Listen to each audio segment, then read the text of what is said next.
Okay, folks, we're going to get started again, and Susan Potts is going to host for the next hour and field some questions. So thanks so much for staying with us. And Michael, whenever you're ready, we'll come back and get going. Great. Thank you, Melissa. There was one question that I think would be relevant here. The question was, how do we file taxes with an adult dependent living at home and receiving SSI payments? Should we apply for Medicare or Medicaid for our daughter? Well, I'm going to first answer the question that you didn't ask about taxes, and then I'll answer the one that you did ask. So many families ask me, parents ask me, well, if I charge my son or daughter for room and board, is that income going to be taxable? And I have to stress that I'm not an accountant. I don't pretend to understand the tax code like an accountant. So you would want to confer with an accountant for a complete answer to that question. But my understanding is, having charged room and board before, that the money would be partially taxable. You'd be able to deduct from the income that you charged, that you received from charging for room and board, amounts that you had to spend,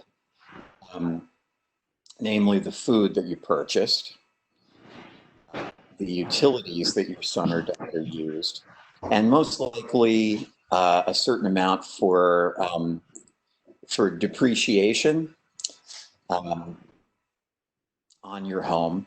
So there would be some expenses that could be deducted from the income that you collected. As a result, only what was left over would be taxable. And in my experience, I don't think I've run into a situation yet where the extra SSI income that the son or daughter was able to receive was less than any additional tax the parents had to pay. Now, can you claim an adult son or daughter as a dependent if they're receiving SSI? And again, you'd want to confer with an accountant about this. I'm just giving you an opinion, but it's not an expert opinion. My understanding is that yes, you can claim your son or daughter who gets SSI as a dependent, but only if you are paying for at least half of their expenses. So let's say they get $783 a month of SSI. They're spending that for food, shelter, spending money, transportation, whatever. And you want to claim them as a dependent. You could do it, but you would have to be spending at least $783 a month of your income for expenses for your son or daughter. You have to be paying at least half of their total expenses. And that means if they get $783 a month from SSI, you have to be matching that or more to be able to claim them as a dependent. And should you apply for Medicare or Medicaid for your daughter? Well, if you apply for SSI and your daughter gets approved, she'll automatically get Medicaid, which is also known as medical assistance in the state of Maryland. And we'll be talking about Medicare when we get to Social Security Disability at the end.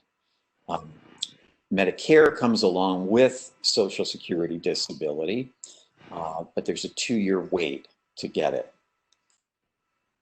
Okay. So Michael, there's another question I think goes along with this.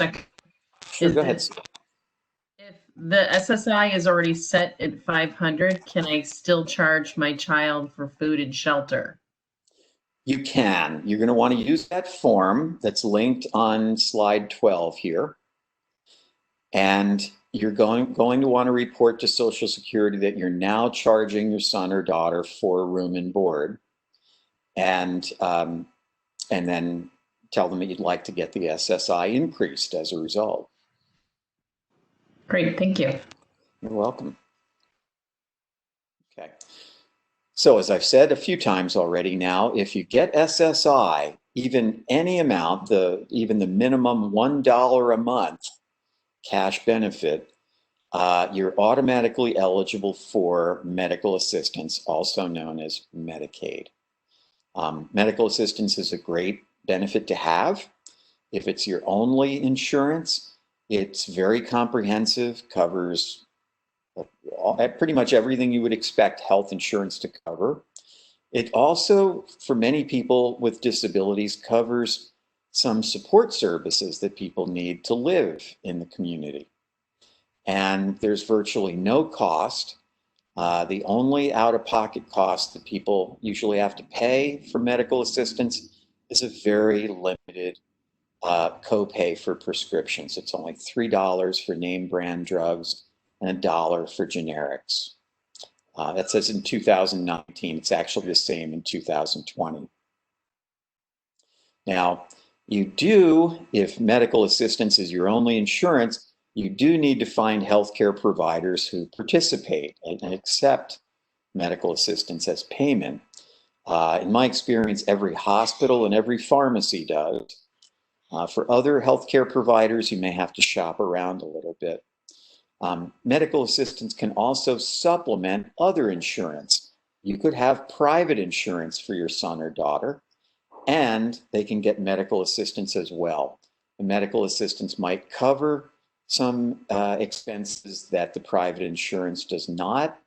And in some cases, if the provider participates in both your private insurance and accepts medical assistance, the medical assistance may be able to assist with deductibles, co-pays, co-insurance, and the like, potentially.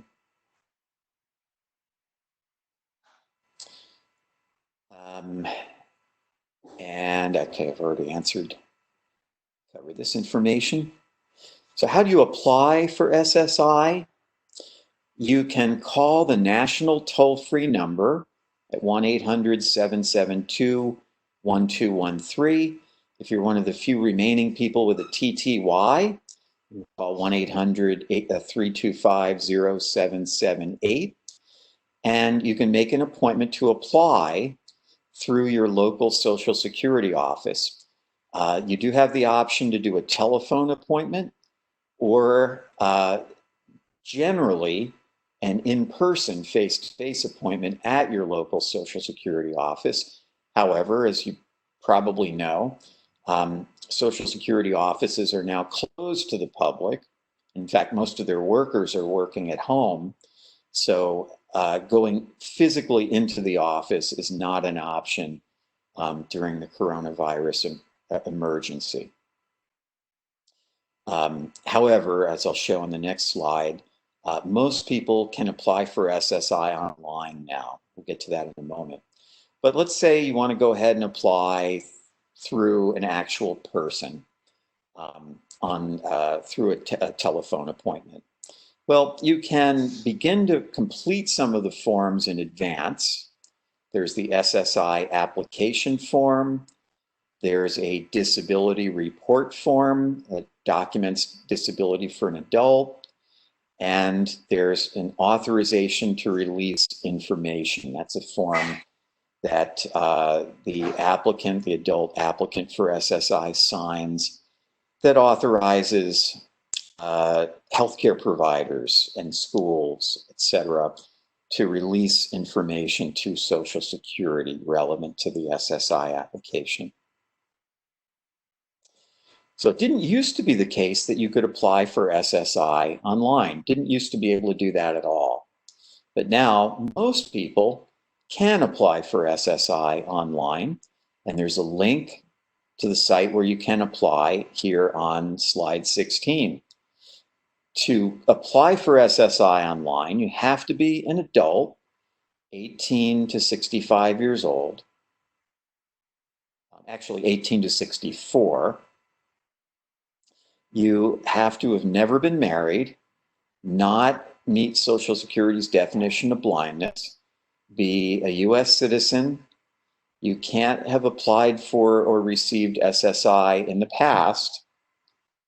And you have to be applying for Social Security Disability Insurance, SSDI, at the same time that you're applying for SSI. Actually, that's automatic. If you apply for SSI, you are agreeing to apply for Social Security Disability if you may be eligible for it. Social Security will first check to see if you would qualify for Social Security Disability Insurance before they would evaluate whether you were eligible for SSI. So if you meet these criteria, your son or daughter meets these criteria, you can apply online using this link. So the only change, there were a couple of you who asked questions about whether the application process was any different during the coronavirus emergency. Really, the only difference is that the local offices are closed and you can't physically go in and meet with someone face to face.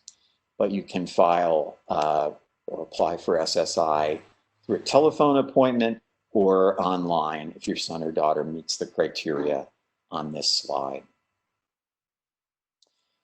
So is it easier to qualify for SSI once you're 18?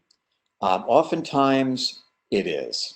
The main reason, as I alluded to earlier, is that if you're a child under age 18 and you apply for SSI and you're living with one or two parents, your parents' money, their income and resources will be counted. A portion of them will be counted against the child as being available to the child. And that makes most children ineligible until they turn 18. But once they turn 18, it's only their own income and resources that are counted. Now, suppose that you have a child who was getting SSI as a child before age 18, which means that the family's income and resources were low enough that the child could get some SSI, but probably a reduced amount. Because, as I said, a portion of the parent's money would count against the child. Okay. Once that child turns 18, they have to undergo what's called an age 18 redetermination. This is because they'd now have to meet Social Security's definition of disability for adults, 18 or older. And they'd have to go through sort of a mini application process to be able to continue SSI as an adult. Okay. We had a couple of questions I wanted to answer here. Does applying for benefits require the consent of the adult child? Generally, it does, unless the adult child has a legal guardian, meaning that someone went to court and actually had a court appoint a legal guardian for the adult who's applying for SSI. However, I want to stress this. Many, many people with severe disabilities, particularly cognitive disabilities, who don't have the ability to consent to an SSI application, but who also do not have a legal guardian, still apply for SSI. If you're applying for SSI on behalf of your adult son or daughter, you shouldn't have a problem. Social Security will generally accept that. I haven't seen any difficulty with that if they understand that your son or daughter is just not capable of providing informed consent. Another question, what's the best way to apply for SSI if you need a translator? In person, on the computer, or by phone? Well, as I mentioned, during the coronavirus emergency, your only options are online or by phone. And I did pull up some information on Social Security's website about this. If you need an interpreter, a foreign language interpreter, or a sign language interpreter, you can get it, you can request it. And to get information, more details about this, The link is ssa.gov/multi-language/langlist, LANGLIST, the number 1.htm. And I'll repeat that if you want to write it down. Get more information about getting foreign language or sign language interpreters or translators to help you with Social Security matters, including SSI applications. The information is at ssa.gov/multilanguage/langlist, number 1.htm. Okay, and I think there's one more question I wanted to respond to, which was, my daughter will turn 18 August 5th, 2020. How do I switch her over to the adult side of benefits? Can the process be handled over the phone? I don't have any help and I can't get her in my vehicle. Who can speak with Social Security with me? They always mess us over on purpose. I need backup. I'm not able to work right now, but when I do, how will this affect her benefits? Okay, number of excellent questions there.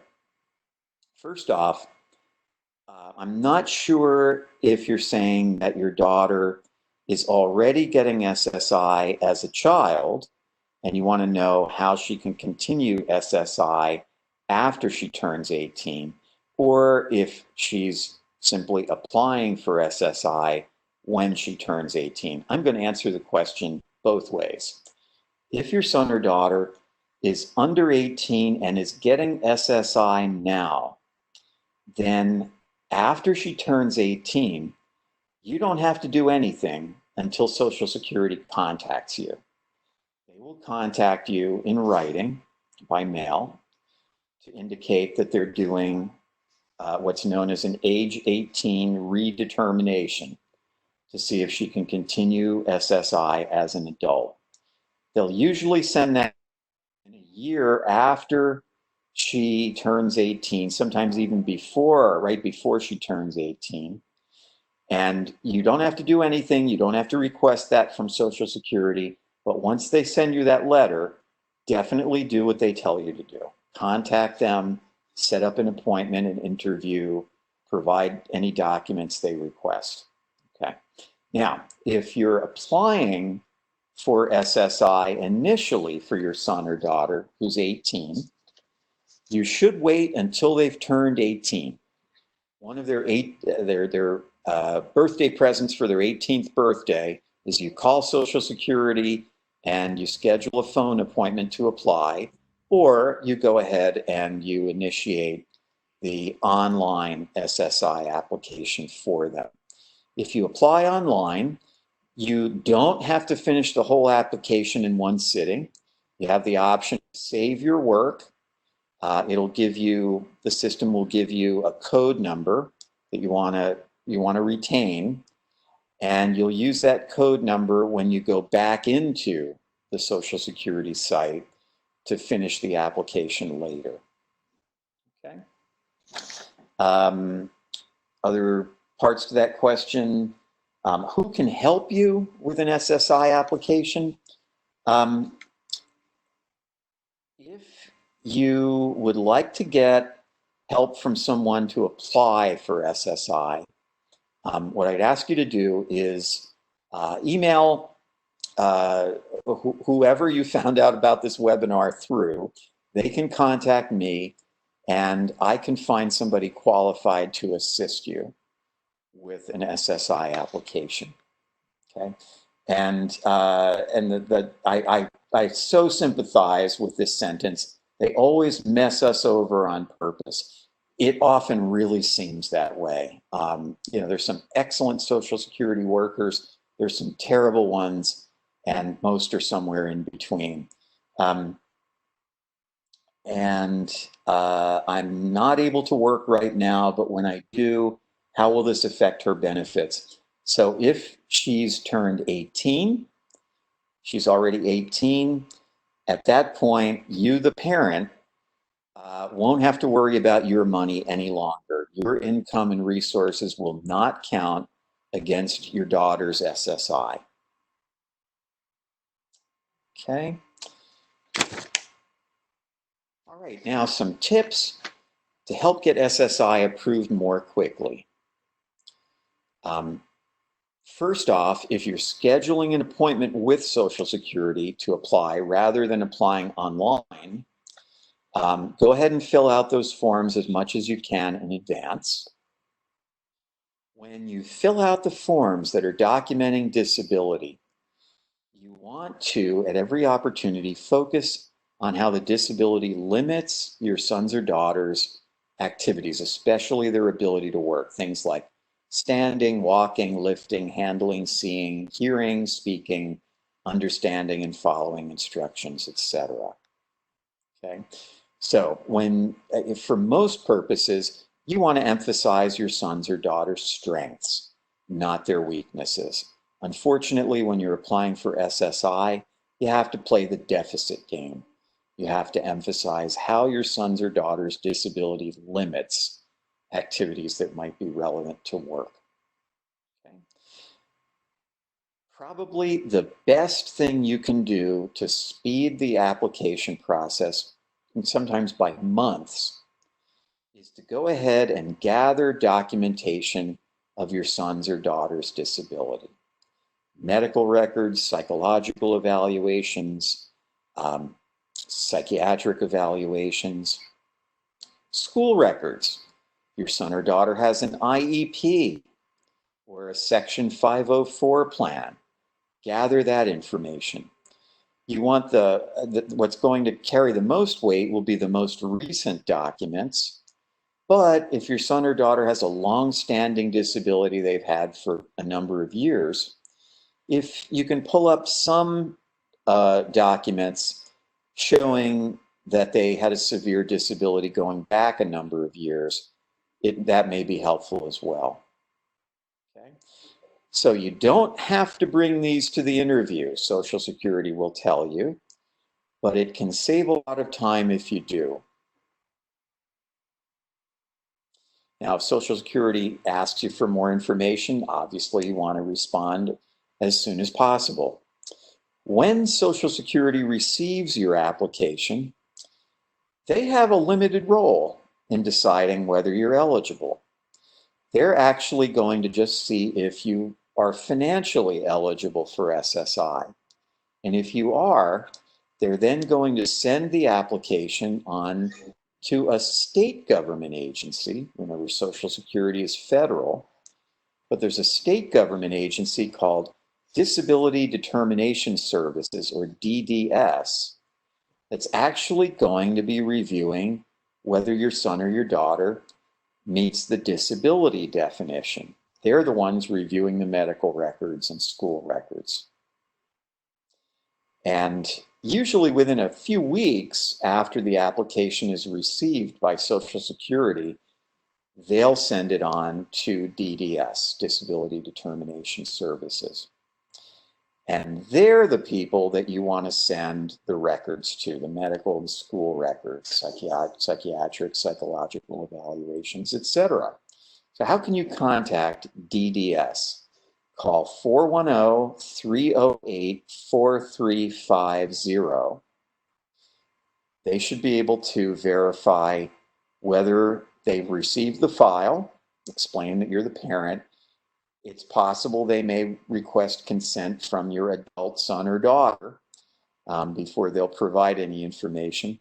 But you want to get from them the name and phone number of the disability examiner who has the file. Then you contact that examiner and say, listen, I want to be sure you have everything you need to make a decision. I have some medical and school records here. I'd like to send them to you.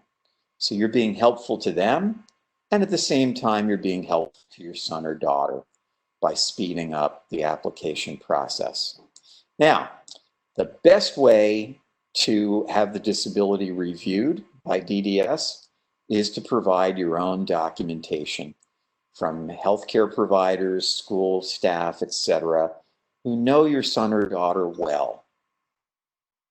And if you provide ample documentation, usually Social Security will say, okay, that's enough evidence for us to decide whether your son or your daughter meets our definition of disability, the Social Security definition. If they don't have enough evidence from the records that they've received to make that decision, they'll schedule your son or daughter for a medical evaluation with somebody they pay to evaluate you. Now, if they schedule that appointment, you definitely want to keep it. If you miss the appointment without rescheduling it, that will delay the process quite a bit. But if you can provide enough medical and school records in advance for them to make a decision without them having to schedule an evaluation for your son or daughter, that's preferable. Because if they schedule an evaluation for your son or daughter with somebody they pay, first of all, that person's probably going to take 15 or 20 minutes with your son or daughter. They're going to know virtually nothing about them. They can't provide a really complete evaluation that really considers just how much your son or daughter's disability limits his or her activities. Also, personally, I think there's a conflict of interest here. If Social Security is paying for a medical evaluation, you'd think there'd be at least a little bit of pressure on the medical person, the evaluator, to deny the SSI, to say the person, your son or daughter, doesn't meet the definition of disability, because that saves Social Security money. Now, I'm not saying that the evaluators they pay do this, but I'm saying there's at least an appearance of a conflict of interest for that reason. You definitely want to keep anything that Social Security sends you. Keep all the letters, any forms that they send you. If they send you stuff to return to them, to fill out and return, keep copies of the completed forms before you return them. You also want to keep copies of anything that you send to Social Security, as well as, of course, any letters or forms that they send you. If you send Social Security anything, it's best to request a receipt, so you have proof that you provided it in the event that they should lose it. What do you do if you apply for SSI and you're denied? Well, you should definitely appeal. You're given 60 days to appeal, or actually 65 days from the date on the denial letter. And to request an appeal, the first stage in appeal is called a request for reconsideration, and you'd use this form, the SSA 861 form. Oh, I'm sorry, it says 861, it should say 561, but the link is correct. And that's the form you use to request an appeal. If you can get additional records or better records to prove the disability, that may be helpful. Now, the bad news is that first level of appeal is probably not going to be successful. Usually the odds are only a little better than half as good with the first appeal as they were with the initial application. I think at least one of you asked, well, what are the odds of getting approved for SSI? Well, I'll tell you that nationwide, and this includes anybody applying for SSI or Social Security disability, a little less than 1/3 of people get approved on the first try.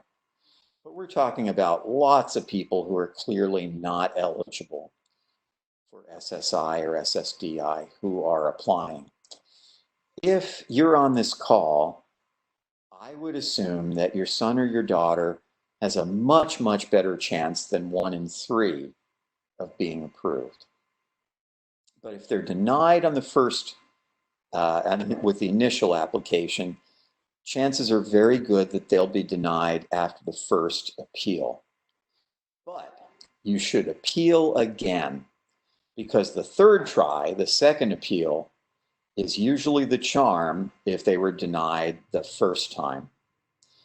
Better than 50% of SSI and SSDI applications are successful on the second appeal.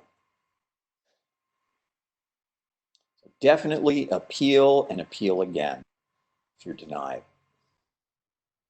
Okay, and Sue, I'm going to break for some questions now before we talk about SSI and work. Anything in there so far? We sure do. We have about 7 questions coming. Do SSI recipients get Medicare even though the recipients are under age 65? Okay. People on SSI receive Medicaid, also called medical assistance, automatically, and they're immediately eligible for it once they get SSI. I'm going to get to Medicare in a moment. Now, if your son or daughter gets any amount of SSI, they will be immediately eligible for Medicaid, also called medical assistance. That doesn't mean they'll necessarily get their medical assistance card automatically. What you should do is contact your local Department of Social Services, tell them that your son or daughter just got approved for SSI, and ask them what you need to do to get a medical assistance card for your son or daughter. Okay. That's the medical assistance part. SSI does not provide eligibility for Medicare. But if a person gets approved for Social Security Disability Insurance, SSDI, which we'll talk about near the end of the presentation, they are eligible for Medicare after a 2-year wait. They have to be entitled to SSDI for 2 years before their Medicare will start. So in answer to your question, yes, a person who's under age 65 can get Medicare, but only if they're disabled. They either have to be receiving SSDI, Social Security Disability Insurance, and they have to be entitled to it for 2 years, or if they have ALS, myotrophic lateral sclerosis, also known as Lou Gehrig's disease, they can get Medicare as soon as they're approved for SSDI without a 2-year wait.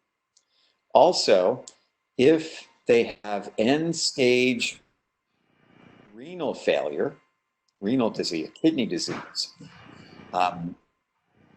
they could qualify for Medicare even if they're not eligible for SSDI.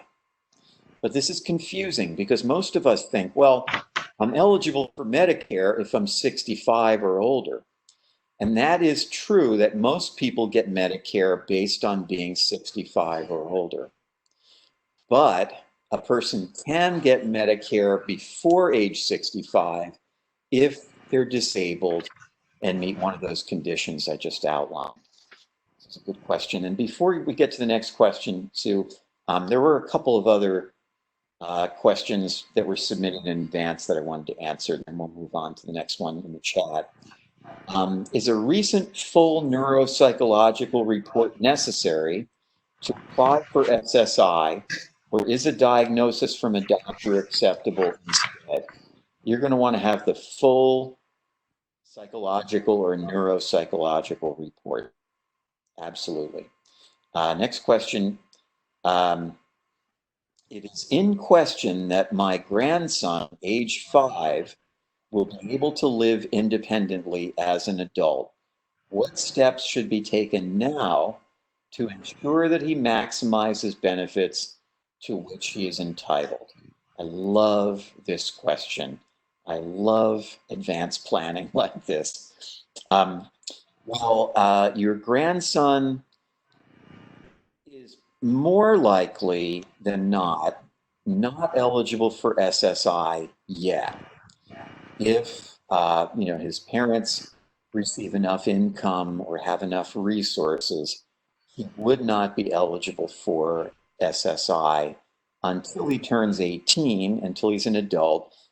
And at that point, only his own money would be counted. But you could inquire at Social Security about whether he may be eligible as a child, depending on his parents' income and resources. It is possible for a child to qualify for Medicaid, also known as medical assistance, even if they're not eligible for SSI. There are several ways to do that. You could look into the Maryland Health Connection, which handles some forms of Medicaid, medical assistance, or your local Department of Social Services, which handles other types of medical assistance. There are actually several dozen different ways to get Medicaid or medical assistance in the state of Maryland. So look into the possibility of your grandson getting Medicaid before he's 18. But again, family income is generally going to be counted and could prevent him from being eligible for Medicaid before he's 18. Another thing I would recommend is that once he's a bit older, maybe 14 or older, have him try paid work.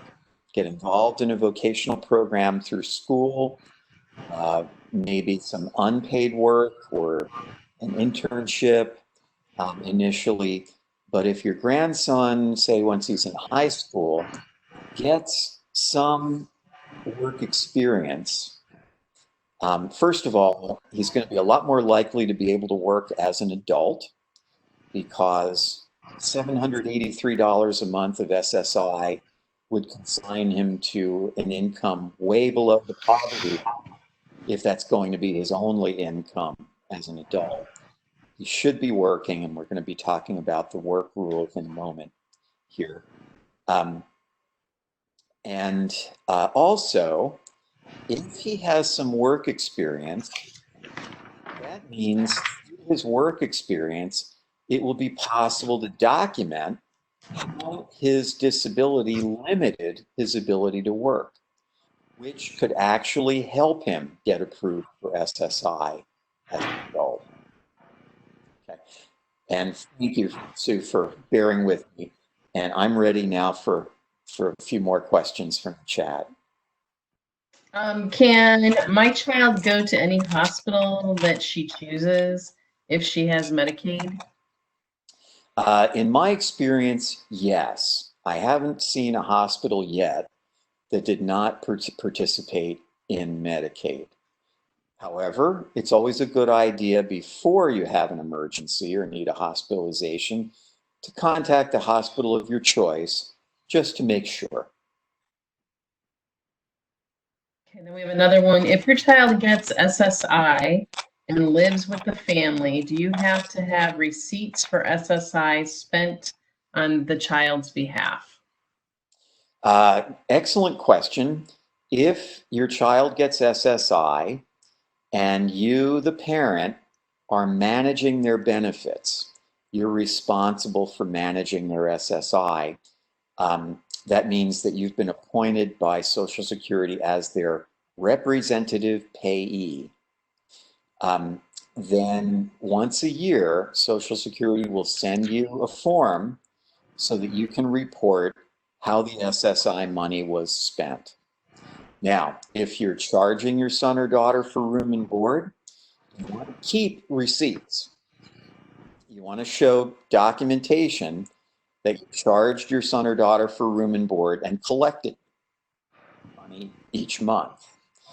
For other expenses besides room and board, you don't have to keep receipts for everything.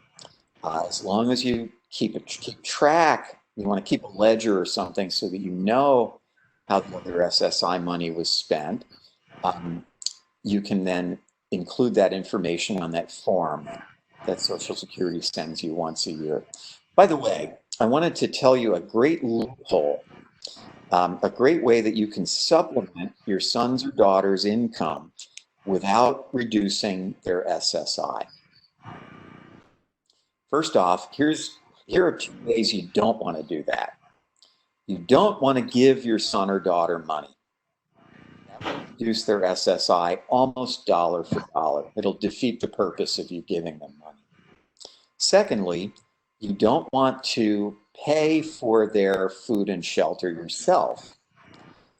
Because if you provide them with free food and shelter, as we talked about earlier, that will reduce their SSI down to generally $522 a month.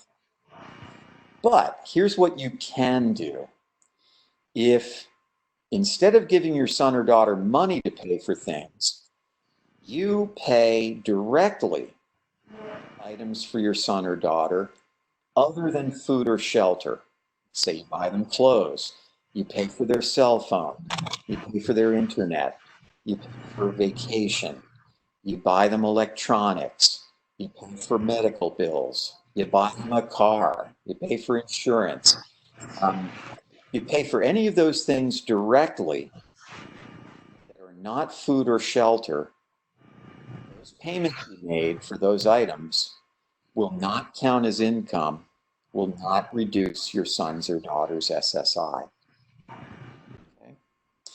So, could you charge your son or daughter for room and board so they can get the maximum SSI, collect money from them, and then take that money and turn around and buy them stuff, buy them clothes, electronics, etc. Other than giving them money to buy those things, you buy them those things directly. Yes, you could do that, and that would not reduce their SSI. One big accounting gimmick. Okay, next question, Sue. If your adult child receives SSD in the past, is it easier to apply for SSI?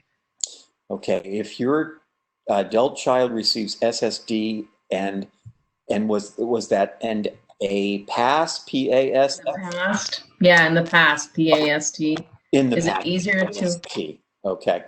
If your child received Social Security disability in the past, would it be easier for them to qualify for SSI or SSDI now? I can't give you a solid answer. That's a maybe. It would depend. If the reason your son or daughter lost the SSDI was for a reason other than disability got better, if they earned too much money to keep SSDI, for an extended period, if they started getting workers' compensation benefits, if there were some other reason other than medical improvement that caused them to lose the SSDI, and that circumstance has changed, and now they want to apply again for SSDI or SSI, their disability is basically the same as it was before when they did get SSDI, then odds are probably very good that they'll be considered disabled enough to get benefits now. But if their SSDI was terminated in the past because their disability was considered to have medically improved, then they would not be more likely to be approved for SSDI or SSI now, unless they either had the disability worsen again since it was terminated, or they acquired another disability that might qualify them. Okay. I think we'll take another. Let's see. This is a good one. Our son was adopted, and we now have a federally mandated subsidy that's through the state of Maryland until age 21. How much time before he turns 21 should we apply for his SSI? I would go ahead and apply as soon as the adoption subsidy has ended. Great. Next month. Okay, and another one? Let's see. Should my son reapply for SSI and get a higher amount as he now lives independently? Is it worth the extra paperwork to get the higher amount? Okay, if your son is now living independently, which I assume means no longer in your home, and he's paying for his food and shelter himself, you're not subsidizing that, then absolutely it's worth reporting that to Social Security, documenting, with a rental agreement that, he's responsible for paying the rent. Be able to document that he is paying the rent and that he's paying for his own food. I consider that to be worth it because it means the difference between $522 a month of SSI and $783 a month, and that's long term. So in the long run, he'll get so much extra, several $100s a month extra income that it would probably be well worth the extra effort that it might take to get that increased. Okay. And let's just do one more, Sue, and then I'll move on. This one, I think, is about the medical assistance. If they lose their SSI because they are switched to SSDI, so they lose their medical assistance?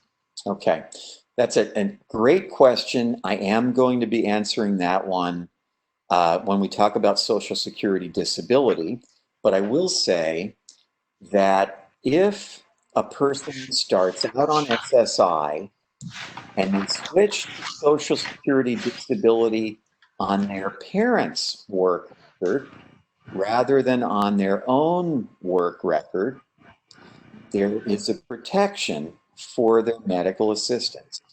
They can still keep the medical assistance unless they have much higher income. Okay.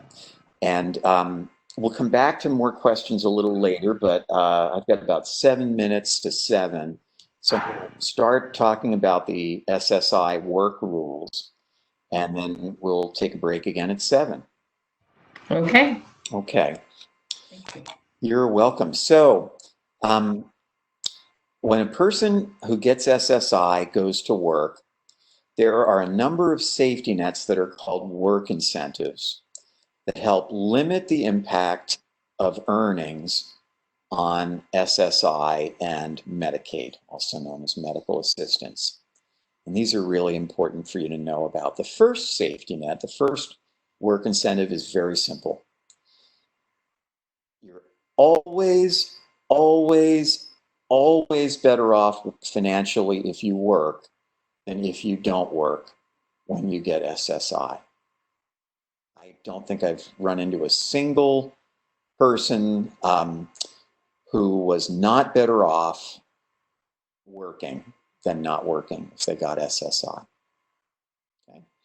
If your earnings are below a certain amount, you can still receive a partial SSI payment.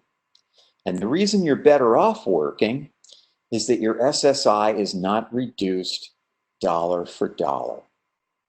It's reduced by less than half of your earnings. As a result, a person who starts out with the maximum SSI of $783 a month can earn up to $1,650 a month gross wages and still get $1 of SSI.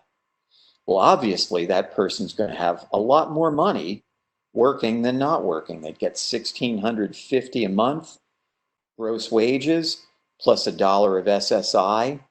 Even after the taxes they might pay on their wages, their net income is still going to be way higher than $783 a month. Okay. And if you're still getting at least $1 of SSI, you're still eligible for medical assistance, for Medicaid. So I wanted to show you an example of what happens to SSI to a person as their earnings increase. So in this example, Marshawn started out getting only SSI of $783 a month. He started working 20 hours a week. I apologize, this example is a little dated. It now has an outdated minimum wage amount. The minimum wage is now higher than $10.10 an hour, but humor me here. It still makes the point. So if he started out 20 hours a week at $10.10 an hour, then moved on to 30 hours a week at the same hourly wage, and finally 40 hours a week at the same hourly wage, what would happen to his SSI? This bar graph shows you a comparison. So in the first column, before he started work, he was getting only the 783 SSI. That appears in the blue bar in the first column. In the second column, working 20 hours a week, I am showing here in orange his wages after taxes are deducted. So you can see his true net income. What you'll see is that the SSI represented in blue is cut pretty much in half. But when you add in his after-tax wages, he's got a lot more money than he did not working. Third column, when he increases his hours to 30 a week, the SSI gets reduced even more. It's much lower in that blue section. But adding in his after-tax wages, he's got more money. And finally, working full-time, his earnings would be high enough that his SSI would be reduced to 0. You don't see any blue at all in the fourth column. But nonetheless, his after-tax wages are high enough that he'd have more money, even with no SSI, than he did working 30 hours a week and getting a little SSI. The second safety net is that there are some special work incentives that can enable a person to keep more SSI than they ordinarily would when they go to work under certain circumstances. Probably the most important of those special work incentives for this audience is something called the Student Earned Income Exclusion. If your son or daughter is a student who's attending high school or college or taking a vocational, a job training course, and if they're not yet 22 years old, they could be eligible for this work incentive called the Student Earned Income Exclusion. And the Student Earned Income Exclusion lets a student under age 22 keep the full amount of SSI, not have it reduced at all, if they're earning up to $7,670 a year in gross wages. Well, if they're a student, particularly if they're a full-time student, though they don't have to be full-time to be eligible for this work incentive, they're not going to have time to earn more than $7,670 a year. So that means they'll be able to work, earn as much as they want, and still keep the full amount of SSI. It's a tremendous work incentive. But again, it's only for students under age 22. Here's an example. Let's say a person started out with getting only SSI of $783 a month, then went to work 14 hours a week at $10.10 an hour. They'd still get to keep the full amount of SSI in blue, and get their wages after taxes tacked onto that as well. And with that level of earnings, they could work every month of the year. Their gross wages would still be below that $7,670 a year amount. And they could keep the full SSI the whole year. Now, suppose your son or daughter is not a student any longer, or they're age 22 or older, whether or not they're a student.